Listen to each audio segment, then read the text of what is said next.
ಒಬ್ಬ ಗಂಡ ಹಾಗೂ ಹೆಂಡತಿಯ ಮಧ್ಯದಲ್ಲಿ ನಾವು ಒಂಥರ ಟೇಕನ್ ಫಾರ್ ಗ್ರಾಂಟೆಡ್ ಅಂತ ಹೇಳ್ತೀವಲ್ಲ. ಅಯ್ಯೋ ನನ್ನ ಹೆಂಡತಿ ತಾನೆ, ಅಯ್ಯೋ ನನ್ನ ಗಂಡ ತಾನೆ, ಎಲ್ಲೋ ಹೋಗ್ತಾರೆ ನನ್ನ ಬಿಟ್ಟು, ನನ್ನ ಜೊತೆನೇ ಇರ್ತಾರೆ, ಏನು ಮಾಡಿಬಿಡ್ತಾರೆ ಅನ್ನುವಂಥ ಮನಸ್ಥಿತಿ ಇರುತ್ತೆ. ಇನ್ನೊಂದು ಕಡೆ ಅಯ್ಯೋ ನಾ ಅವಾಗೆಲ್ಲ ಪ್ರೀತಿ ಮಾಡಿಲ್ವಾ, ನಾನು ಅವಾಗ ಐ ಲವ್ ಯು ಅಂತ ಹೇಳಿದ್ದೀನಿ, ತಿರ್ಗಾ ಇವಾಗ ಇನ್ನೇನು ಹೇಳಿದ್ರು, ಅದೇನು ಹೊಸದಾಗಿ ಇಷ್ಟು ವರ್ಷ ಆದಮೇಲೆ ಇಷ್ಟು ವರ್ಷ ಇಲ್ಲದಿರೋದು ಅಲ್ವಾ, ನಾನು ಪ್ರೀತಿ ಮಾಡ್ತೀನಿ ಅಂತ ನಿನ್ಗೆ ಗೊತ್ತು ತಾನೆ, ಮತ್ತು ಇವಾಗ ಏನಕ್ಕೆ ತಿರ್ಗಾ ಕೇಳ್ತಾ ಇದೆಯಾ. ಸೊ ಈ ರೀತಿಯಾದಂಥ ಮಾತುಗಳು ನಮ್ಮ ಸಂಬಂಧಗಳನ್ನು ಬೆಳೆಸೋದಿಲ್ಲ.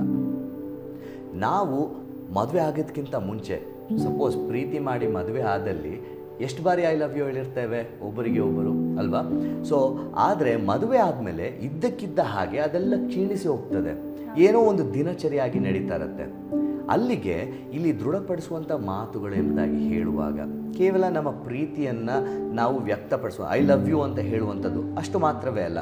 ಇವಾಗ ಹೆಂಡತಿ ಅವರು ಚೆನ್ನಾಗಿರುವಂಥ ಬಟ್ಟೆಯನ್ನು ತೊಟ್ಟಿರ್ಬೋದು, ಅವ್ರಿಗೆ ನೀವತ್ತು ತುಂಬ ಚೆನ್ನಾಗಿ ಕಾಣಿಸ್ತಾ ಇದೆಯಾ, ನಿಮ್ಮ ಹೇರ್ ಸ್ಟೈಲ್ ಚೆನ್ನಾಗಿದೆ, ನಿಮ್ಮ ಮೀಸೆ ಚೆನ್ನಾಗಿದೆ, ನೀವು ನಡೆಯುವಂಥ ರೀತಿ ಚೆನ್ನಾಗಿದೆ, ಈ ಕಲರ್ ನಿಮಗೆ ಸೂಟ್ ಆಗುತ್ತೆ, ಈ ಡ್ರೆಸ್ಸಲ್ಲಿ ನೀವಿನ್ನೂ ತುಂಬ ಚೆನ್ನಾಗಿ ಕಾಣಿಸ್ತೀರಾ, ನೀವು ಹಾಕಿರೋಂಥ ವಾಚ್ ಚೆನ್ನಾಗಿದೆ, ನಿಮ್ಮ ಸ್ಮೈಲ್ ಚೆನ್ನಾಗಿದೆ, ಏನಿವತ್ತು ತುಂಬ ಗ್ಲೋ ಆಗಿ ಬರ್ತದೆ, ನಿಮ್ಮ ಫೇಸಲ್ಲಿ ಇಷ್ಟೊಂದು ಕಾಂತಿ ಇದೆ.